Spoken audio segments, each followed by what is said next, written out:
সুপ্রিয় দর্শক সবাইকে আমন্ত্রণ প্ল্যানেটারি হেলথ একাডেমিয়ার সুরক্ষায় প্রতিদিন অনুষ্ঠানে। আপনাদের সঙ্গে রয়েছি আমি ডাক্তার অমিতা হাসান।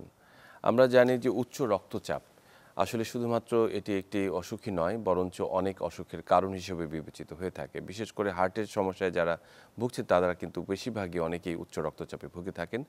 এবং আমরা জানি যে এই সম্প্রতি উচ্চ রক্তচাপ দিবস সমগ্র বিশ্বব্যাপী ওয়ার্ল্ড হাইপারটেনশন ডে পালিত হচ্ছে এবং যে প্রতিবদ্ধ বিষয়টি রয়েছে সঠিকভাবে আপনার রক্তচাপটি মাপুন, উচ্চ রক্তচাপ নিয়ন্ত্রণে রাখুন এবং সুস্থ দীর্ঘজীবী হন। এই প্রতিবদ্ধ বিষয়টি আসলে গত বছরও ছিল এবং এই বছর রয়েছে এবং সামনের বছর হয়তো থাকবে। কারণ এই যে উচ্চ রক্তচাপ মাপার বিষয়টি, যে আমরা আসলে সঠিকভাবে যে এটি নির্ণয় করা যে কেউ উচ্চ রক্তচাপ ভুগছেন কিনা, এবং কেউ যদি নির্ণীত হয় তাহলে তার সঠিক চিকিৎসা এবং পরবর্তীতে সেটি নিয়ন্ত্রণ, সেটি কিন্তু ভীষণভাবে জরুরি। এবং এই উচ্চ রক্তচাপের কারণে অনেকেই বিভিন্ন রকমের হার্টের রোগে আক্রান্ত হচ্ছে, সেটিকে নিয়ন্ত্রণ করা, প্রতিরোধ করাও একইভাবে গুরুত্বপূর্ণ। এই সবগুলো বিষয় নিয়ে আজকে আমরা কথা বলতে চাই। আমাদের সঙ্গে আলোচনায় যুক্ত আছেন অধ্যাপক ডাক্তার সোহেল রেজা চৌধুরী, বিভাগীয় প্রধান রোগতত্ত্ব ও গবেষণা বিভাগ, ন্যাশনাল হার্ট ফাউন্ডেশন হাসপাতাল ও রিসার্চ ইনস্টিটিউট। আপনাকে স্বাগত আমাদের অনুষ্ঠানে। আমাদের সঙ্গে আরও যুক্ত রয়েছেন professor doctor Toufiq Shahriar Haque, senior consultant, national heart foundation হাসপাতাল ও রিসার্চ ইনস্টিটিউট। আপনাকে স্বাগত। ওয়ালাইকুম আসসালাম। সত্যি আপনাদের আজকে উচ্চ রক্তচাপের এই বিশেষ সময়ে আমরা বলবো যে ওয়ার্ল্ড হাইপারটেনশন ডে পালিত হচ্ছে। এই সময়ে খুবই একেবারেই প্রাসঙ্গিক কিছু বিষয় নিয়ে আমরা কথা বলতে চাই।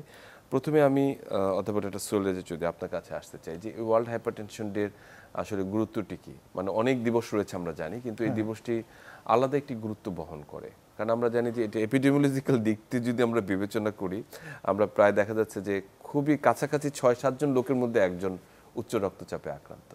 এই বিষয়টা যদি আমাদেরকে একটু বলতেন। হ্যাঁ, ঠিকই বলেছেন। উচ্চ রক্তচাপ আসলে এখন আমরা এটাকে একটা পাবলিক হেলথ প্রবলেম হিসেবে চিহ্নিত করেছি বা বলা হচ্ছে। সারা পৃথিবীতে প্রায় ব্যাপক সংখ্যক লোক উচ্চ রক্তচাপে ভুগছে এবং বাংলাদেশে যদি আমরা দেখি, আমাদের যে কয়েক বছর আগে যে সার্ভেটা হয়েছে সেখানে প্রতি 4 জনের মধ্যে একজন অ্যাডাল্ট প্রাপ্তবয়স্ক আসলে উচ্চ রক্তচাপে ভুগছে। এবং আমরা সেটাও জানি যে উচ্চ রক্তচাপ হলে উচ্চ রক্তচাপ নিজেই একটা রোগ অথবা অন্যান্য রোগেরও কারণ। হ্যাঁ, এবং বাংলাদেশে যদি কী ধরনের রোগশোক হচ্ছে সেটাও আমরা দেখি, তাহলে বেশিরভাগ লোক এখন মারা যাচ্ছে আমাদের হৃদরোগ অথবা স্ট্রোকে, এবং তার পরবর্তীতে ক্যান্সার এগুলো আছে, কিন্তু প্রথম হচ্ছে হৃদরোগ এবং স্ট্রোক। তো এই হৃদরোগ স্ট্রোকের অন্যতম প্রধান কারণ হচ্ছে অনিয়ন্ত্রিত উচ্চ রক্তচাপ। তো সেজন্যই আমরা যদি আমাদের মূল সমস্যা হৃদরোগ স্ট্রোক কমাতে চাই, উচ্চ রক্তচাপকে সবার আগে নিয়ন্ত্রণ করতে হবে। সেজন্য এই দিবসটি আমার ধারণা যে আরো অনেক বেশি অর্থবহ। আমি যদি একটু এপিডেমিওলজিক্যাল দিকটি যদি একটু বলতেন, যে রোগতত্ত্ব নিয়ে আপনি কাজ করে থাকেন, যে আসলে বাংলাদেশ এটার ইনসিডেন্স এবং প্রিভিলেন্স কেমন রয়েছে। আমরা প্রিভিলেন্সের কথা বলছি যে গত সার্ভেতেই আমরা দেখেছি, যেটা আমাদের ন্যাশনাল সার্ভে হচ্ছে, প্রায় 24.6%, সামথিং অ্যারাউন্ড 25% লোক যারা প্রাপ্ত 18 উপরে তাদের উচ্চ রক্তচাপ আছে।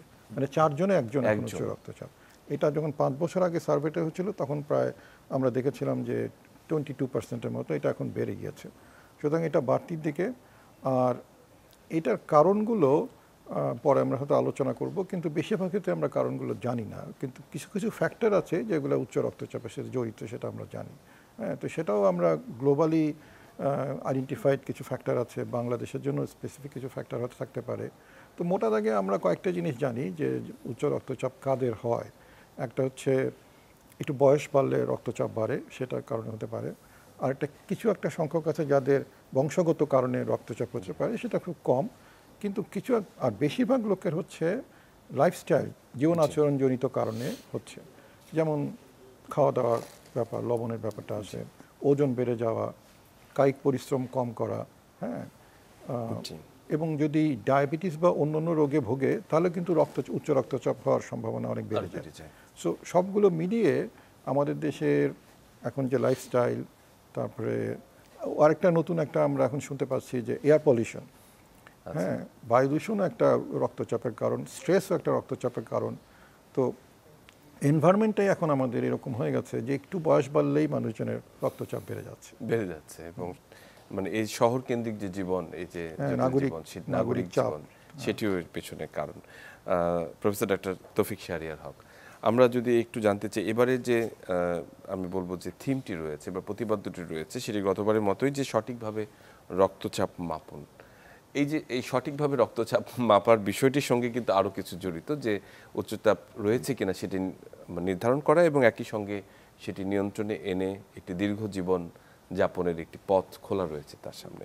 সঠিকভাবে রক্তচাপ মাপার ব্যাপারটিকে যদি আমাদের জন্য বলতেন একটু, কেন আসলে এটিকে এত গুরুত্ব দেওয়া হয়েছে এবার? আমরা প্রায়ই বলে থাকি যে রক্তচাপ মাপাটা কোনো ব্যাপার না, সবার বাসায় মেশিন আছে, সব দোকানে মেশিন আছে, সবাই সবখানে গিয়ে রক্তচাপ মাপছে। কিন্তু গত অনেক বছরের গবেষণায় এখন এই সিদ্ধান্তে আমরা এসেছি যে আমরা যে যত্রতত্র প্রেশার মাপছি এটা আসলে সঠিক হচ্ছে না। প্রেশার মাপার কিছু শর্ত আছে, যে শর্তগুলো পূরণ করলে আপনি তখন একটা প্রকৃত প্রেশারটি পাবেন। এই শর্তগুলোর মধ্যে কোথায় মাপছেন এটাও কিছু জড়িত, কি যন্ত্র দিয়ে মাপছেন, আপনি কি কি অবস্থায় এসে মাপছেন। আমি যদি একটু খুলে বলি, আপনি পরিবেশের কথা যদি বলি, আপনাকে একটি শান্ত জায়গায় বসে প্রেশারটি মাপতে হবে। আপনার আশেপাশে কনসার্ট চলছে, এখানে ফ্যাক্টরির ধুমধুম শব্দ হচ্ছে অথবা কনস্ট্রাকশনের কাজ চলছে, ওখানে বসে আপনি প্রেশার মাপলে আপনার মাইন্ডসেটটা শান্ত থাকবে না। আপনি যে মেশিনে মাপবেন সেই মেশিনটা প্রকৃতভাবে ক্যালিব্রেটেড হতে হবে। যদি আপনি অ্যানারয়েড মেশিন দিয়ে মাপেন, আপনার কাঁটাটি শূন্য ঘরে আছে না অন্যদিকে বেঁকে আছে, এটা যেমন দেখতে হবে। অটো মেশিনে মাপলে সেটি অথরাইজড, হু কর্তৃক অথরাইজড মেশিন কিনা এটা আপনাকে জানতে হবে। এখন তো অনেক ধরনের মেশিন বাজারে চলে এসেছে, কিন্তু কোন মেশিনগুলো ব্যবহার করতে পারবেন ওয়ার্ল্ড হেলথ অর্গানাইজেশন বা ওয়ার্ল্ড হাইপারটেনশন লিগ এগুলোকে ক্যাটাগরাইজ করে দিয়েছে, সেটা আপনাকে ব্যবহার করতে হবে। একই সাথে যিনি মাপছেন উনি কি অবস্থায় আছেন। আপনি ডাক্তার চেম্বারে ঢুকবেন, আপনার সিরিয়াল আসছে না, আপনি এই সুযোগে নিচে বসে এক কাপ কফি খাচ্ছেন, যেই ডাকলো আপনি হুড়মুড়কে ডাক্তারের রুমে ঢুকে প্রেশার প্রকৃত প্রেশার তাতে হবে না। আপনাকে আধা ঘন্টা শান্ত থাকতে হবে। চা কফি সিগারেট অ্যাটলিস্ট একটা সিগারেট খেলে অন্তত 2 ঘন্টা আপনার প্রেশার বেশি থাকে, এক কাপ কফি খেলে হয়তো 30 থেকে 60 মিনিট আপনার প্রেশার বেশি থাকে। কাজেই ওই জিনিসগুলো মাথায় রেখে আপনাকে প্রেশার মাপতে হবে। যখন বসবেন সেই চেয়ারটি কেমন হবে এটি বলা আছে, আপনার পা মাটিতে থাকবে এটি বলা আছে। সব শর্ত পূরণ করে যখন আপনি প্রেশার মাপবেন তখন আপনি প্রকৃত প্রেশারটি পাবেন এবং সেটিকে আপনাকে নিয়ন্ত্রণের মধ্যে রাখতে হবে। আমরা সাধারণত বলে থাকি, আমরা যখন বাসায় মাপি আমরা বলি যে আমরা বাসায় কি করি, আমার খারাপ লাগছে একজন এসে প্রেশারটি মাপো, দোকান থেকে কাউকে নিয়ে আসো। দোকান থেকে আপনি যাকে নিয়ে আসলেন তার কি প্রশিক্ষণ আছে প্রেশার মাপার? সকালে বাবা মাপছে ওখানে, বিকালে ছেলে মাপছে, তারা কেউই কিন্তু প্রেশার মাপতে পারে না। তো বলা আছে যে আপনি সকালে নাস্তার আগে, আপনি সকালে ঘুম থেকে উঠে ফ্রেশ হয়ে নাস্তার আগে অথবা রাত্রেবেলা যখন ডিনার আগে, আমরা বাসায় এসে ফিরে ফ্রেশ ট্রেশ হয়ে ডিনার খাওয়ার যে শান্ত সময়টা, এই সময়গুলো যদি আপনি প্রেশার মাপেন সঠিকভাবে বসে সঠিক মেশিন দিয়ে, তাহলে প্রকৃত প্রেশারটি পাবেন। মানে এই পরিবেশটি ভীষণ গুরুত্বপূর্ণ এবং আমরা বেশিরভাগ প্রেশারই মাপা হয়, দেখা গেল যে আপনি যেটি বলছেন খারাপ লাগছে দৌড়িয়ে যে ফার্মেসিতে মেপে দেখা গেল যে সেটি অনেক বেশি, এবং অনেক সময় সিঙ্গেল রিডিং যদি একটি বারের প্রেশার মাপা, এই কথাটা যদি আপনি যেটা বলেন খুব সঠিক কথাই বলেছেন। আজকে যদি আমি একজনকে উচ্চ রক্তচাপের মাত্রায় পাই এবং আগে তার কোনো রেকর্ড নেই, তাকে সরাসরিভাবে উচ্চ রক্তচাপের রোগী বলাটা ঠিক হবে, যথার্থ হবে। হ্যাঁ, অ্যাটলিস্ট তাকে 3 দিন সুযোগ দিয়ে তাকে বুঝিয়ে 3 দিন মেপে যদি আমি বেশি পেতে থাকি, সেই ক্ষেত্রে তাকে আমি ওষুধ দিব না কি দিব সেটা রোগী হিসাবে তখন আমি চিন্তা করতে পারি। আপনি মানে আমাদের যে প্রথম যে বিষয়টি রয়েছিল সঠিকভাবে মানে উচ্চ রক্তচাপটি মাপুন, সেটির কতগুলো ক্রাইটেরিয়া আপনি বলেছেন। ফিরে আসবো আপনার কাছে, তার আগে অতবার একটা সোহেল রেজা চৌধুরী আপনার কাছে একটু ফিরে আসি। যে আপনি একটি কথা গুরুত্বপূর্ণ বলেছেন যে উচ্চ রক্তচাপ নিজে একটি রোগ এবং অনেক অন্যান্য রোগের কারণ, তার মধ্যে অন্যতম যেটি হার্টের ডিজিজ আপনি অলরেডি বলেছেন, এবং এছাড়া কিডনির কিন্তু ভীষণভাবে ক্ষতিগ্রস্ত করে, স্ট্রোক এবং অন্যান্য বিষয়গুলো ব্লাড ভেসেলের ক্ষতি করে থাকে।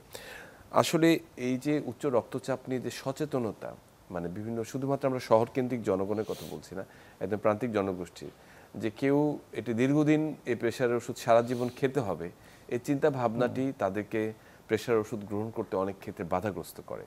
এই জায়গাটি থেকে আসলে কিভাবে আমরা পরিত্রাণ পেতে পারি? হ্যাঁ, চমৎকার প্রশ্ন। প্রথমে যখন একটা জিজ্ঞাসা করেছিলেন যে কেন আমরা আসলে প্রতি বছর এই উচ্চ রক্তচাপ দিবস করি, আমি যদি একটু ব্যাকগ্রাউন্ডটা বলি, উচ্চ রক্তচাপ সম্পর্কে আমরা অনেক আগে থেকেই জানি, হ্যাঁ, কিন্তু আমরা যদি সার্ভেগুলো দেখি বা গবেষণাগুলো দেখি, যে দেখা যাচ্ছে যে যত লোকের উচ্চ রক্তচাপ আছে এস্টিমেটের, তার মাত্র অর্ধেক জানে আসলে তার রক্তচাপ বেশি, উচ্চ রক্তচাপ। এবং যারা জানে তার মধ্যে মাত্র অর্ধেক চিকিৎসা নেয়, আসলে ওষুধ খায়। এবং দেখা যাচ্ছে যে বাংলাদেশে যদি 2 কোটি উচ্চ রক্তচাপের রোগ থাকে, আমরা যদি 24% ধরে নেই, তাহলে এস্টিমেটেড 2 কোটির মতো উচ্চ রক্তচাপে ভুগছে বাংলাদেশে। তার অর্ধেক কিন্তু জানেই না যে তার উচ্চ রক্তচাপ আছে। এবং তার মাত্র 15% লোক, 2 কোটির 15% লোক আসলে রক্তচাপের ওষুধ খেয়ে কন্ট্রোলে আছে। হ্যাঁ, তা কিছু লোক ওষুধ খাচ্ছে, কন্ট্রোলে নাই, কিন্তু আলটিমেটলি মাত্র 15%, 2 কোটির 15% আসলে কন্ট্রোলে আছে। তাহলে সমস্যাটা কোথায় হচ্ছে? এই একটা বিরাট সংখ্যক লোক যারা উচ্চ রক্তচাপে ভুগছে, তারা আসলে কোনো চিকিৎসা ছাড়াই বা প্রপার চিকিৎসা ছাড়াই চলাফেরা করছে, জীবনযাপন করছে, এবং তাদের মধ্যে থেকে স্ট্রোক এবং হৃদরোগ হওয়ার ঝুঁকি কিন্তু অনেক বেশি। প্রফেসর তৌফিক, আপনার কাছ থেকে জানতে চাই যে যখন একটি রোগীকে আপনারা ডায়াগনোসিস করলেন যে তার উচ্চ রক্তচাপ রয়েছে, সেটি প্রাইমারি হাইপারটেনশন হতে পারে অথবা যে কারণে, মানে ইউজুয়ালি যেটা হয়, আগে একটি ব্যাপার ছিল যে রিস্ক ফ্যাক্টরের মধ্যে বয়স একটি ব্যাপার ছিল, যে অল্প এজে, এখন তো অনেকেই দেখা যাচ্ছে খুব আর্লি এজে হৃদরোগও হচ্ছে, উচ্চ রক্তচাপও হচ্ছে, অনেকে এটাকে আমলই নিতে চান না যে আমার কি হবে। সেক্ষেত্রে আপনার রোগীদেরকে আসলে কিভাবে কাউন্সেলিংটি করে থাকেন এবং ওষুধ দেওয়ার ব্যাপারে কি ধরনের স্টেপগুলো নিয়ে থাকেন, যে কখন ওষুধ শুরু করা দরকার? আপনি সবচেয়ে গুরুত্বপূর্ণ কথাটি বলেছেন। একজন লোককে বিশ্বাস করানো যে উনি উচ্চ রক্তচাপে ভুগছেন এবং উনাকে ওষুধ খেতে হবে এটা নিয়ন্ত্রণ করার জন্য, তা যদি না হয় উনার ভবিষ্যতে সমস্যা হতে পারে, এই বিশ্বাসে তাকে আনাটাই সবচেয়ে কঠিন চ্যালেঞ্জ। এটা লোকজন মেনে নিতে চায় না, এবং এটার যে সমস্যা সেটা এখন তো সে দেখতে পাচ্ছে না। এখন তার বয়স 30, যখন 50 বছর বয়সে সে তার কর্মক্ষমতার শীর্ষে থাকবে, তখন যে সে তার সেই তার সমাজকে তার যা দেওয়ার, তার পরিবারকে তার যা দেওয়ার সে দিতে পারবে না, এইটার জটিলতা হিসাবে আপনি যেটা বারবার আপনি বলছেন যে হৃদরোগে আক্রান্ত হচ্ছে, কিডনি সমস্যা হচ্ছে, ব্রেন স্ট্রোক হচ্ছে, সে পঙ্গু হয়ে পড়ে থাকছে, এই জিনিসটা আমরা তাদেরকে দেখাতে ব্যর্থ হচ্ছি। তো তাদেরকে এই ব্যাপারে কনভিন্স করাটা খুব জরুরি, এবং এখন থেকেই যদি সে সাবধান হয়, তাহলে অল্প পরিশ্রমে, অল্প ওষুধে সে বাকি জীবন পার করতে পারবে। এই জিনিসটাও তাকে বুঝানো খুব জরুরি। এবং আজকে যে আলোচনার প্রতিপাদ্য বিষয় যে দীর্ঘ জীবন যাপন করতে পারবেন, তিনি সুস্থভাবে দীর্ঘ জীবন যাপন করতে পারবেন। আসলে এই জায়গাটি আমার মনে হয় যে প্রথম যে কাউন্সেলিং সেশনটি, যে বেশিরভাগ ক্ষেত্রে মেনে নিতে পারেন না, আর মেনে নিলেও মানে মনে নিতে পারেন না, তো এই বিষয়টি নিয়ে আসলে কাজ করা দরকার। আমি অথবা ডক্টর সোহেল রেজা চৌধুরী, যে কথাটি আপনি আসলে ধরে আসছিলেন, একটি গ্রুপ রয়েছেন যারা ডাক্তার প্রথম ওষুধ দিলেও নিয়ন্ত্রণে আসার সঙ্গে সঙ্গে উনি ভাবেন যে এটা ভালো হয়ে গেছে এবং ওষুধ ডিসকন্টিনিউ করেন। এই যে মানে মানে কমপ্লায়েন্সটা যে একেবারেই খুবই মানে নিচু পর্যায়ের, কম পর্যায়ের, সেটি নিয়ে কখনো কিছু ভেবেছেন কিনা, বা আপনাদের গবেষণায় কিছু এসেছে কিনা? হ্যাঁ, কমপ্লায়েন্স একটা সমস্যা। তো এটা ওয়ান অফ দ্য প্রবলেম আর কি, এটার মূল সমস্যা না। কমপ্লায়েন্সটা আমরা এনশিওর করতে পারবো যখন আমরা কাউন্সেলিংটা ভালো করে করা হবে। হ্যাঁ, আমরা যেমন উপজেলা পর্যায়ে সরকারের সাথে কাজ করছি, উপজেলা হেলথ কমপ্লেক্সে, সেখানে নার্সরা যখন ওষুধ, এনসিডি কর্নার একটা সার্ভিস আছে সরকারের, সেখানে নার্সরা যখন ওষুধটা দিচ্ছে, বলে দিচ্ছে যে খেতে হবে, ভালো করে খেতে হবে। হ্যাঁ, রোগীর চাপ অনেক বেশি, হয়তো সময় নিয়ে কাউন্সেলিং হচ্ছে না, কিন্তু কাউন্সেলিংয়ের চেষ্টা করা হচ্ছে। আর অনেক সময় ফলো আপে আসছে না আমাদের রোগীরা, আমরা দেখেছি। তো যেটা করা হচ্ছে, আমরা হার্ট ফাউন্ডেশন থেকেই করছি, যে সমস্ত রোগীরা উপজেলা পর্যায়ে রেজিস্টার্ড আছেন, তাদেরকে যদি তারা ভিজিটটা মিস করেন, তাদেরকে ফোন করে বলা হচ্ছে, ফোন করে অথবা টেক্সট মেসেজ পাঠানো হচ্ছে, তারা যেন হাসপাতালে এসে ব্লাড প্রেশারটা মাপেন এবং ওষুধটা নিয়ে যান। তো এটা তো অনেক কাজ হয় মানুষের। আসলে আমরা অনেক, বিশেষ করে সিলেট অঞ্চলে আমরা দেখেছি সাম্প্রতিক গবেষণায়, আমাদের কমিউনিটি কন্ট্রোলের যেটা আমরা বলি, যেখানে আগে আমরা 14%, 12% বলছিলাম, সেটা কিন্তু 20%-এর উপরে চলে গেছে। কোয়াইট ইম্প্রুভমেন্ট হয়েছে গত 5-6 বছরে। তো এই কাজটা আর একটু জোরে সোরে করতে হবে, এবং শুধু ডাক্তার না, অ্যালাইড হেলথ ফোর্সকেও এটার মধ্যে, কমিউনিটি ক্লিনিক থেকে শুরু করে ডিস্ট্রিক্ট হাসপাতাল, সরকারি পর্যায়ে যদি বলি, আর প্রাইভেট সেক্টর তো আছেই, নিজস্ব চেম্বারে কাউন্সিলিংগুলো একটু বাড়লে এটা বোধহয় আমরা, আমার ধারণা যে বিষয়টি উন্নত হবে। প্রফেসর তৌফিক, আপনার কাছে একটু জানতে চাই যে যখন উচ্চ রক্তচাপ আপনারা নির্ধারণ করলেন, তারপরে ওষুধ শুরু করলেন, সেই জায়গাটাতে চ্যালেঞ্জের কথা বলেছেন। একই সঙ্গে অনেক রোগীরা বলেন যে তার ব্লাড প্রেশারটি অনেক সময় ফ্ল্যাকচুয়েট করে, যে কখনো বাড়ে কখনো কমে যায়। এই মানে দ্বিধায় বা দ্বন্দ্বে তারা পড়ে যান। তখন আসলে আপনারা কি করে থাকেন সাধারণত, মানে তখন এই সমাধান কি? আমরা তখন তাদেরকে বলি যে আমরা যখন আমাদের দৈনন্দিন কর্মকাণ্ডের সময় রক্তচাপ একটু উঠানামা করতেই পারে, আমরা তখন তাদেরকে সেই সঠিকভাবে উচ্চ রক্তচাপ নির্ণয়ের ব্যাপারটাকে জোরালোভাবে বলি যে আপনার যখনই খারাপ লাগবে তখনই কাউকে ডেকে এনে প্রেশার মাপানোর প্রয়োজন নেই। আপনি যদি মাপতেই হয়, যখন আপনার খারাপ লাগবে আপনি বিশ্রাম নেন 10 মিনিট, হয়তো আপনি যেই কাজে ব্যস্ত ছিলেন আপনি সেই কাজে উত্তেজিত হয়ে গিয়েছেন, আপনি মাইন্ড ডাইভার্ট করেন, আপনি যেটা করতে ভালো লাগে আপনি লেখালেখি করেন, 10 মিনিট বই পড়েন, পেপার পড়েন, শান্ত হন, এক গ্লাস পানি খান, তারপরে আপনি প্রেশার মেপে দেখেন যে কোথায় কেমন আছেন। আছে। হ্যাঁ, এবং আমরা তো যখন ব্লাড প্রেশারটা বলি একটা রেঞ্জের মধ্যে বলি না, যে এত থেকে এত সিস্টোলিক, এত থেকে এত ডায়াস্টোলিক। যারা উঠানামা করে বলছেন তাদের কিন্তু এই রেঞ্জের মধ্যেই উঠানামা করে, এবং এটাতেই তারা আতঙ্কিত হন যে একটু আগে দেখলাম 10, আমি বাজার থেকে এসে দেখি 20 হয়ে গেছে। সেটা তো হতেই পারে, কিন্তু তার মানে এই না যে খারাপ লাগলে আমাকে সঙ্গে সঙ্গে প্রেশার মেপে সিদ্ধান্ত নিতে হবে যে আমার প্রেশার কন্ট্রোলে নেই। এখানে আরেকটি বিষয় কাজ করে, অনেকেই যে খুব র্যান্ডমলি প্রেশার মাপেন, যখনই মনে হয় যদি প্রেশার মেশিন থাকে, ওই আপনি যেটি বললেন যে খারাপ লাগছে, ভালো লাগছে, মন খুশি লাগছে, তখনই প্রেশার মেপে। আসলে সপ্তাহে আদর্শিকভাবে কিভাবে মেজারটি করা দরকার, যারা একটু মনিটর করবেন? সপ্তাহের ব্যাপারটি সেভাবে জোরালোভাবে বলার চেয়ে বরং দিনে যে আপনি কোন 2 টাইমে মাপবেন সেটি এটাকে বলা আছে। জোরদার করলেই কিন্তু গুরুত্বপূর্ণ বরং বিষয়টি। বেশি ভালো হয়। তো ওনার যদি অনেক সময় থাকে প্রতিদিন 2 বার করে মাপতে চায় মাপুক, কিন্তু দিনে 10 বার মাপা যাবে না। আমি সেটাই বলছি যে বারে বারে আসলে রিপিটেডলি এটি মাপা যাবে না একই রকম ভাবে। প্রফেসর ডক্টর সোহেল রেজা, আমরা যে কথাটি বলছিলাম যে আমরা জানি যে এবার উঠে এসেছে যে প্রতিবেদনের স্বাস্থ্য যে একটি সময় ছিল যেটা আমরা বলছি ইনফেকশাস ডিজিজের সবচেয়ে বেশি মৃত্যুর হার ছিল, কিন্তু এখন নন কমিউনিকেবল ডিজিজে সবচেয়ে বেশি মানুষ মারা যাচ্ছে, বিশেষ করে বাংলাদেশের ক্ষেত্রে, এবং হৃদরোগ তার মধ্যে অন্যতম, যার প্রধান একটি নিয়ামক হচ্ছে উচ্চ রক্তচাপ।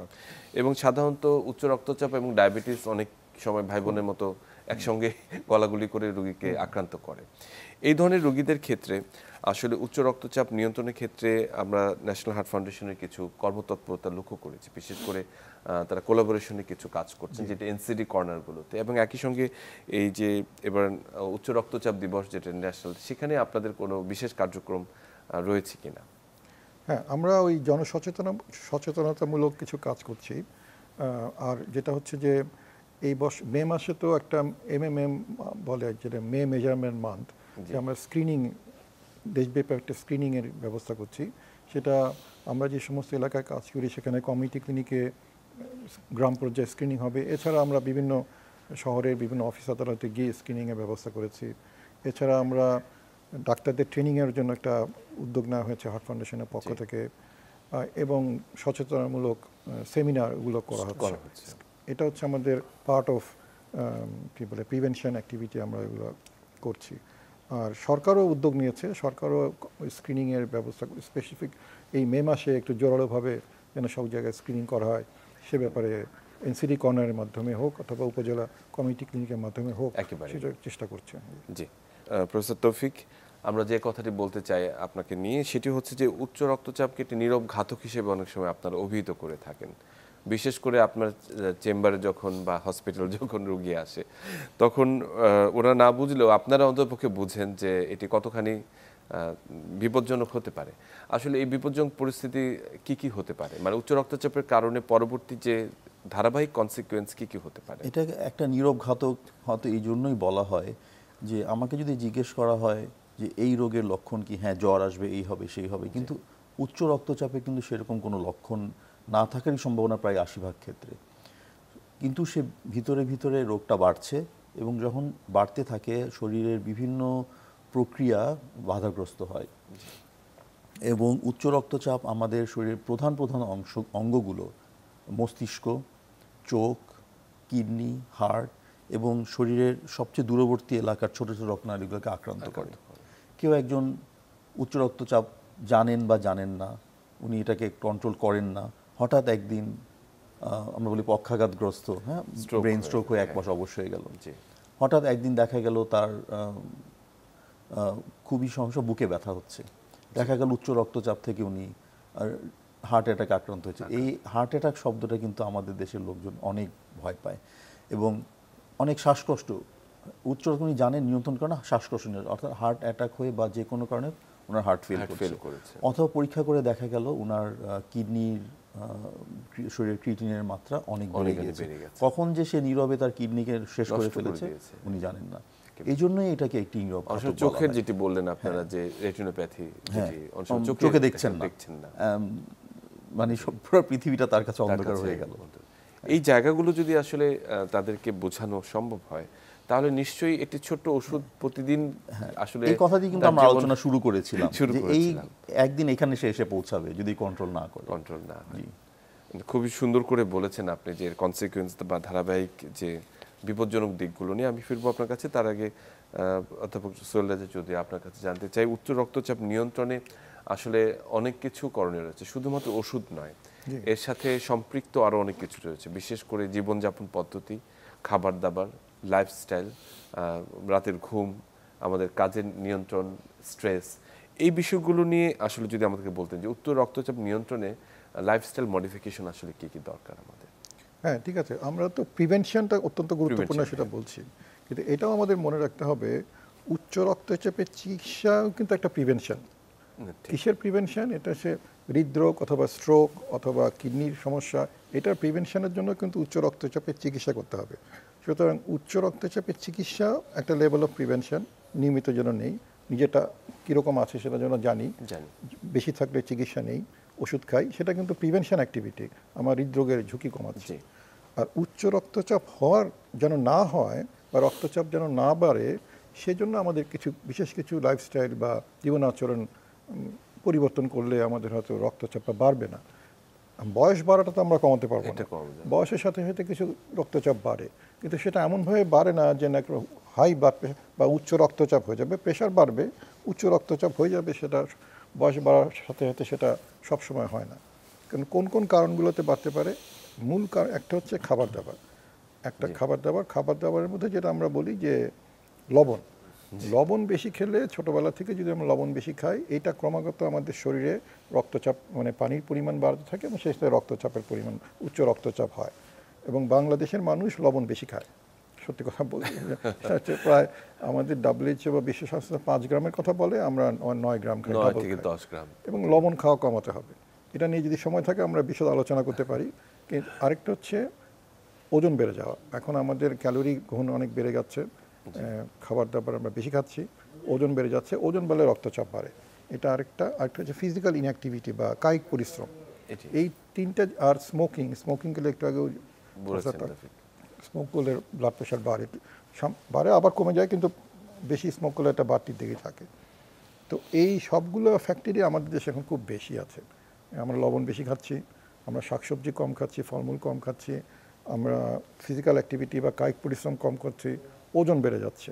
এই সব মিলিয়ে আমরা দেখতে পাচ্ছি 30-35 এরকম বয়সে গিয়ে মানুষের উচ্চ রক্তচাপের পর্যায়ে চলে যাচ্ছে, যেখান থেকে হয় চিকিৎসা নিতে হচ্ছে অথবা ড্রাস্টিক লাইফস্টাইল পরিবর্তন করতে হচ্ছে।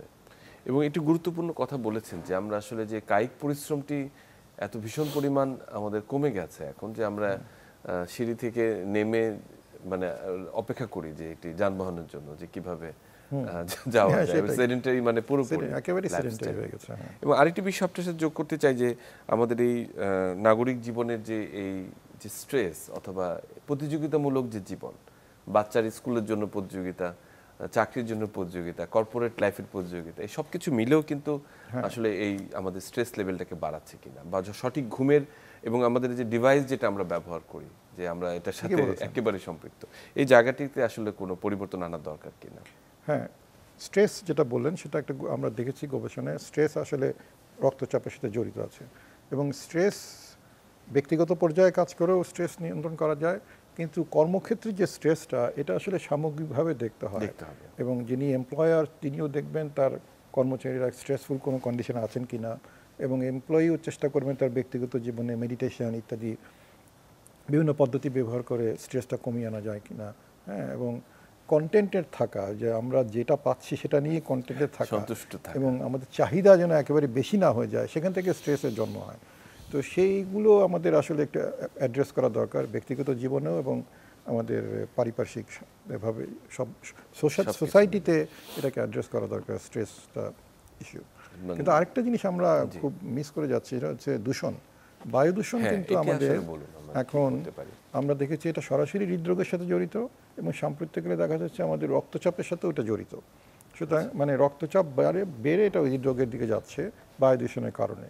এই ভয়াবহ বায়ু দূষণ ঢাকার বায়ু দূষণের তো এখন আমরা তো সবসময় 1-2 নম্বরের মধ্যে থেকে হ্যাঁ, যাচ্ছি। এটা সারা পৃথিবীব্যাপী ঢাকার বায়ু দূষণ নিয়ে কথাবার্তা আছে, জানা আছে কীরকম বাজে অবস্থা। এবং এইটার কারণেও একটা হতে পারে যে আমরা এরকম, আমাদের প্রফেসর তৌফিক বলবেন, খুব কম বয়সে হার্টের অ্যাটাকের রোগী আমরা পাচ্ছি আমাদের হাসপাতালে। এবং এই বায়ু দূষণ স্মোকিং থেকে হতে পারে, এনভায়রনমেন্টাল বিভিন্ন পলিউশন থেকে হতে পারে, এবং আমাদের এই কি বলে ইট ভাটার ধোঁয়া, জি, ধোঁয়া থেকে। কলকারখানার ধোঁয়া ইত্যাদি সব মিলিয়ে এটা একটা one of the major factor এখন হয়ে গেছে সাডেন অনসেট অফ ইস্কেমিয়া। অবশ্যই এটা নিয়ে তৌফিকটা আলোকপাত করতে না, পারেন। অবশ্যই আমি প্রফেসর তৌফিক আপনার কাছে আসছি যে অনেক সময় দেখা যায় যে উচ্চ রক্তচাপ বেড়ে গেছে বা ব্লাড প্রেশারটা অনেক বেশি মেজার করে, এবং একই সঙ্গে পেশেন্ট বুকের ব্যথার কথা বলে থাকে। এই ধরনের ক্ষেত্রে বা বুকের ব্যথা বা অ্যানজাইনা, সব বুকের ব্যথাই কি হার্টের ব্যথা কিনা, অথবা বুকের ব্যথা হলে আমাদের কি ধরনের সতর্কতা অবলম্বন করতে হবে? অ্যাঞ্জাইনা শব্দটা কিন্তু আক্ষরিক অর্থ হচ্ছে চেপে ধরা। গলা হতে পারে, বুকে হতে যেটা পারে হতে চেপে পারে, ধরা। সো যেই ব্যথাটা আমাকে চেপে ধরে, বুক পিঠ চেপে ধরে, গলায় চেপে ধরে, সেটাই হার্টের ব্যথা বা অ্যাঞ্জাইনা। তো আমরা এবং আমরা সবসময় মনে করি যে এই ব্যথাটা আমার হার্টের বাম দিকেই হবে, বুকের এরকম। বাম দিক থেকে এদিকে ছড়াবে, এরকম কিন্তু নাও হতে পারে। এই চেপে ধরাটা আমরা যদি বলি আমাদের বুকের খাঁচার যে অংশটা, এই সামনে পিছনে 2 হাত চোয়াল পর্যন্ত পুরাটাই কিন্তু হার্টের এলাকা। এই জায়গার যে কোনো জায়গায় যদি পরিশ্রমের সাথে কোনো চেপে ধরার ভাব শুরু হয়, আপনাকে বুঝতে হবে এটা একটা সংকেত। এটি একটি হ্যাঁ, এটিকে আমরা গ্যাসের ব্যথা বলে অধিকাংশ সময়ই উড়িয়ে দেই। আমি প্রফেসর সোহেল রেজা চৌধুরী আপনার কাছে আরেকটি বিষয় নিয়ে আসতে চাই যে এনসিডি কর্নারের যে কনসেপ্টটি আপনারা শুরু করেছেন হার্ট ফাউন্ডেশনের একেবারেই কোলাবোরেশনে সরকারের সাথে, এটি দারুণ একটি উদ্যোগ। আমার কাছে, আমি ব্যক্তিগতভাবে দু একটি জায়গায় আমি গিয়েছি, এবং অনেকেই আছে যারা হয়তো হতদরিদ্র, গরিব, কিন্তু উচ্চ রক্তচাপে ভুগছে। তাদের পুরো মাস আমরা যদি ওষুধের কথা চিন্তা করি, কিনে খেতে হয়, যারা কিনে খায় তারা বোঝেন যে অনেকের হয়তো বাসায় খাবারের টাকাটি সংস্থান করা কঠিন হয়ে থাকে, তার জন্য ওষুধ কিনে খাওয়াটা অনেক সময় কঠিন হয়, যখন শেষ হয় তখন সে বন্ধ করে দেয়। এনসিডি কর্নারের উদ্যোগটি আসলে সমগ্র দেশে ছড়িয়ে দেওয়ার বা সমগ্র উপজেলা লেভেলগুলোতে ছড়িয়ে দেওয়ার কোনো চিন্তা ভাবনা আপনাদের রয়েছে কিনা? হ্যাঁ, আসলে এনসিডি কর্নার করা উপজেলা হাসপাতালে এটা সরকারের একটা উদ্যোগ। সরকারের একটা অপারেশনাল প্ল্যানের আওতায় এটা শুরু হয়েছে। এবং প্রথমে আমরা 2016-তে সিলেটে একটা রিজলভ টু সেভ লাইভ নামে একটা বিদেশি সংস্থার গ্র্যান্টের আওতায় সরকারকে এই এনসিডি কর্নারগুলোকে স্ট্রেংথেন করা বা সিস্টেম তৈরি করে দেওয়া, এগুলো নিয়ে কাজ করছে একসাথে।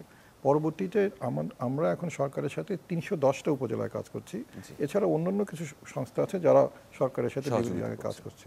সুতরাং বাংলাদেশে যতগুলো উপজেলা হাসপাতাল আছে সেখানে এখন একটা এনসিডি কর্নার থাকার কথা, এবং সেগুলো কোনোগুলো হয়তো ভালোভাবে কাজ করছে, কোনোগুলোতে এখনও সিস্টেমটা এস্টাবলিশ হয়নি, তবে পর্যায়ক্রমে সবই হবে।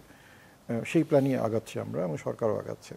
এখন যেটা হয়েছে যে এনসিডি কর্নারে তো রোগীকে আমরা খুব চমৎকারভাবে রেজিস্ট্রেশন করছি, ফলো আপ করছি, এবং আমরা দেখছি যে অনেক রোগী আসলে যখন ওষুধ না থাকে তখন ওষুধ খাওয়া বন্ধ করে দেয়।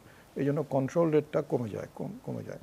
তারপরেও আমরা প্রায় আমাদের মধ্যে যারা রোগী রেজিস্টার্ড আছেন তাদের প্রায় 60% ওয়েল কন্ট্রোল। তার মানে এটা কি? এই কর্নারের মাধ্যমেই আমরা দেখেছি আমরা এখন 3 লাখ লোকের, আমাদের এখানে প্রায় 7 লাখ লোক এখন পর্যন্ত মানে হাইপার টেনশন রেজিস্টার্ড আছে সরকারের রেজিস্ট্রেশনে, এবং তার মধ্যে অর্ধেকই এখন ওয়েল কন্ট্রোল আছে, বাকিদের এখনও 140 বা নামে নাই, কিন্তু আস্তে আস্তে নামবে। তার মানেটা হচ্ছে এই যে 3 লাখ লোক, তারা কিন্তু well protected from any further disease. এটা একটা বিশাল ইম্প্যাক্ট এই পড়বে বলে আমার স্বাস্থ্য খাতে। আমি আসলে এই যে এই ইনভেস্টমেন্টটি কিন্তু পরবর্তী প্রিভেনশনের ক্ষেত্রে সবচেয়ে বড় ভূমিকা রাখবে। আপনি বলেছেন যে উচ্চ রক্তচাপ নিয়ন্ত্রণ শুধুমাত্র একটি রোগের নিয়ন্ত্রণ নয়, সেটি অন্যান্য রোগের প্রতিরোধ বটে। এই কথাটি আসলে ভীষণ গুরুত্বপূর্ণ আমার কাছে মনে হয়েছে। প্রফেসর ডক্টর তৌফিক, আমি যে কথাটা আপনার চাই, কখন আসলে একটি উচ্চ রক্তচাপ রোগীর হাসপাতালে যাওয়া প্রয়োজন? মানে কখনো কখনো হাইপারটেনসিভ ইমার্জেন্সি হয়তো দেখা গেল যে 200/120 বা 200/130 প্রেশার হয়ে আছে, উনি হয়তো বুঝতেই পারছেন না যে তার আসলে যাওয়া উচিত কিনা, কোন কোন ক্ষেত্রে রেড ফ্ল্যাগ সাইনগুলো বা হাসপাতালে যাওয়া প্রয়োজন? আমাদের আসলে এই জিনিসটা আপনি যেভাবে বললেন যে লোকজন অনেকেই কিন্তু অনেক প্রেশার নিয়ে ঘুরে বেড়ানোটাকে ঘুরে একটা বেড়াচ্ছে, স্ট্যাটাস সিম্বল মনে করে। এটা কিন্তু যে আমার কোনোভাবেই এত ঠিক না। প্রেশার আছে, হ্যাঁ, কই আমার আমার কিছু কিছু হচ্ছে না। হ্যাঁ, কিন্তু উনি যখন এটার খারাপভাবে আক্রান্ত হবেন তখন কিন্তু ওনাকে ফিরিয়ে আনার সময় পাওয়া নাও যেতে পারে। একদম। কাজে প্রথমেই এত উচ্চ রক্তচাপে কোনোভাবেই যাওয়া যাবে না। এবং যিনি উচ্চ রক্তচাপে ভুগছেন উনি যদি বুকে ব্যথা, শ্বাসকষ্ট, শরীরের কোনো পাশ অবশ বোধ করা, চোখে দেখতে সমস্যা হওয়া, এই ধরনের সমস্যা বোধ করেন, ওনাকে সাথে সাথেই হাসপাতালে যোগাযোগ করা উচিত যে উচ্চ রক্তচাপজনিত কোনো ঝামেলায় উনি পড়ছেন কিনা। আরও কিছু আছে, যেমন নাক দিয়ে রক্ত পড়া। জি। এটাও একটা অ্যালার্মিং সাইন। এটা সবসময় যে খুবই উচ্চ রক্তচাপ হতে হবে তা না, হালকা রক্তচাপ বাড়লেও কিন্তু অনেকের নোজ ব্লিডিং হয়, হতে পারে। তারা এটাকে অনেক আতঙ্কিত হন এবং তখন রক্তচাপ নিয়ন্ত্রণের ব্যাপারে খুবই সচেতন হন। বাট অবশ্যই যদি বুকে ব্যথা, শ্বাসকষ্ট, ঝাপসা দেখা, কোনো পাশ অবশেষ যাওয়া এবং অনেক বমি হয়, এই ধরনের সিচুয়েশন হয়, তাকে অবশ্যই হাসপাতালে গিয়ে চিকিৎসা নিতে হবে। অবশ্যই অবশ্যই। অথবা সেলর চৌধুরী, আমরা শেষের দিকে প্রায়, আমরা একটু জানতে চাচ্ছি যে একটি কথা বলেছেন যে প্রতিরোধের জায়গাটি আসলে অনেক বেশি আমাদের গুরুত্ব দেওয়া দরকার। এই যে ওয়ার্ল্ড হাইপারটেনশন ডেতে স্ক্রিনিংয়ের কোনো ন্যাশনাল কোনো স্ক্রিনিংয়ের কোনো বিষয় রয়েছে কিনা, যেমন আমরা সেটা কর্মক্ষেত্রে হতে পারে, আমাদের সেটা স্কুল কলেজে হতে পারে, অনেক সময় দেখা যাচ্ছে আর্লি হাইপারটেনশন ডেভেলপ করে অনেকেই, বা এই ধরনের স্ক্রিনিং কোনো প্রোগ্রাম আমাদেরকে সুফল দিতে পারে কিনা? হ্যাঁ, স্ক্রিনিংয়ের প্রোগ্রাম সুফল তো অবশ্যই দিতে পারে, কিন্তু যেটা হয় যে স্ক্রিনিং করে যে রোগীগুলোর ডায়াগনোসিস হবে তাদের জন্য যদি ভালো চিকিৎসা ব্যবস্থা না করি, তাহলে স্ক্রিনিং করে অনেক লোক ডায়াগনোসিস করলাম কিন্তু ওদের ট্রিটমেন্ট দিতে পারলাম না, সেটা এক ধরনের উল্টো একটা ফলাফলের তৈরি করে। কিন্তু স্ক্রিনিং করা দরকার। সেজন্য আমরা, যদিও আমাদের দেশে সরকারের কোনো সিস্টেমেটিক স্ক্রিনিং করার সুযোগ নাই, কিন্তু আমরা হাসপাতালগুলোতে অথবা কমিউনিটি ক্লিনিকে লোকজনকে আমরা বলছি তারা যেন স্বতঃপ্রণোদিত হয়ে গিয়ে অন্তত ব্লাড প্রেশারটা মাপে, অন্তত ব্লাড প্রেশারটা যাতে একবার চেক করে। এবং ওখানে প্রত্যেকটা কমিউনিটি ক্লিনিক, হাসপাতাল, প্রাইভেট হাসপাতাল সব জায়গাতে ব্লাড প্রেশার মেশিন দেওয়া আছে এবং সরকারি জায়গায় গেলে বিনা পয়সায় মাপার ব্যবস্থাও আছে। তো মানুষ যেন এই সুযোগটা নেয় এবং যদি দেখে তার ব্লাড প্রেশার একটা বেশ কম, 120 বা 80-র নিচে, তাহলে পরবর্তী 3 বছর বাদে তার না আসলেও চলবে। কিন্তু তার যদি আরেকটু বেশি থাকে, হয়তো উচ্চ রক্তচাপ হয় নাই কিন্তু নর্মাল উপরের দিকে আছে, তার হয়তো বছর বছর আরেকবার এসে মাপতে হবে। এটি গুরুত্বপূর্ণ কথা বলেছেন আপনি, যে আসলে এটিতে খুব বেশি খরচেরও বিষয় নেই। একেবারে সরকারি হাসপাতালগুলোতে এটি ম্যান্ডেটরি ভাবে তার ব্লাড প্রেশার, এমনও রোগী আমাদের কাছে আসে যে হয়তো জীবনে প্রেশারে চেক করেনি, সেটাই সমস্যা আমাদের এখানে। হ্যাঁ, আমি একেবারে শেষ মিনিটের প্রফেসর তৌফিক আপনার কাছে আসব, যে আসলে কিছু কিছু পরীক্ষা নিরীক্ষা অনেক সময় হাইপারটেনশন ধরার সঙ্গে সঙ্গে আপনারা দিয়ে থাকেন এবং হার্টের স্ক্রিনিং করেন, সেটি কতখানি, অনেকেই রোগীরা বুঝতে পারেন না যে আমার প্রেশার হলো, আমাকে এত পরীক্ষা কেন দিচ্ছেন, কতখানি যুক্তিযুক্ত, একেবারে সংক্ষেপে? আমরা যেই কয়টা অঙ্গের কথা বললাম, চোখ, ব্রেন, কিডনি, হার্ট, আমরা যখন উচ্চ রক্তচাপ কাউকে ডায়াগনোজ করি তখন আমরা এই অঙ্গগুলো কোনোটাই ক্ষতিগ্রস্ত অলরেডি হয়েছে কিনা এটা বোঝার জন্য এই কয়টি পরীক্ষা আমরা করে থাকি। এবং আরেকটা কথা যে লিপিড প্রোফাইল, আমরা রক্তের চর্বির পরিমাণটিও আমরা এটা দেখে থাকি, যেহেতু এটা রক্তচাপ বাড়ানোর একটা কারণ হয়ে থাকে। অসংখ্য ধন্যবাদ প্রফেসর ডক্টর তৌফিক শাহরিয়ার হক, এবং অসংখ্য ধন্যবাদ অধ্যাপক ডক্টর সোহেল রেজা চৌধুরী আমাদের সঙ্গে এতক্ষণ যুক্ত থাকার জন্য এবং এই হাইপারটেনশন এবং এর সাথে সম্পৃক্ত যে রোগগুলো রয়েছে সেটি নিয়ে গুরুত্বপূর্ণ তথ্য আমাদের দেওয়ার জন্য আপনাকে অনেক ধন্যবাদ। সুপ্রিয় দর্শক, আজকে আমরা উচ্চ রক্তচাপ নিয়ন্ত্রণ এবং সুস্থ থাকা নিয়ে গুরুত্বপূর্ণ কিছু তথ্য আপনাদের সামনে পেশ করার চেষ্টা করলাম, এবং আমাদের অতিথিরা চেষ্টা করেছেন যে যে জায়গাগুলোতে আসলে এই চ্যালেঞ্জগুলো রয়েছে, বিশেষ করে উচ্চ রক্তচাপ নিয়ন্ত্রণে অনেকে নিয়মিত ওষুধ খেতে চান না, ওষুধ খেলেও সেটি একটি পর্যায়ে ছেড়ে দেন, অনেক ওষুধ শুরু করতে চান না এই ভয়ে যে সারা জীবন তাকে ওষুধ শুরু করলে সারা জীবন ওষুধটি খেতে হবে। এই ধারণাগুলো, ভ্রান্ত ধারণাগুলো থেকে আমাদের বেরিয়ে আসতে হবে। উচ্চ রক্তচাপ নিয়ন্ত্রণ শুধুমাত্র একটি অসুখই নয়, উচ্চ রক্তচাপকে নিয়ন্ত্রণ করবে না, আপনার অন্যান্য যে অসুখগুলো রয়েছে, বিশেষ করে হার্ট, ব্রেন, কিডনি এবং চোখ, এই জায়গাগুলোকে কিন্তু সুরক্ষিত করবে। কাজে আমরা সবাই নিজের, যদি কেউ উচ্চ রক্তচাপে আক্রান্ত হয়ে থাকি সেটি নিয়ন্ত্রণে রাখি, এবং যারা আক্রান্ত হয়নি তারা সেটিকে প্রতিরোধ করার জন্য নিয়মিত হাঁটি, আমাদের সুস্থ স্বাভাবিক জীবনযাপন করি। সবাই ভালো থাকবেন, সুস্থ থাকবেন।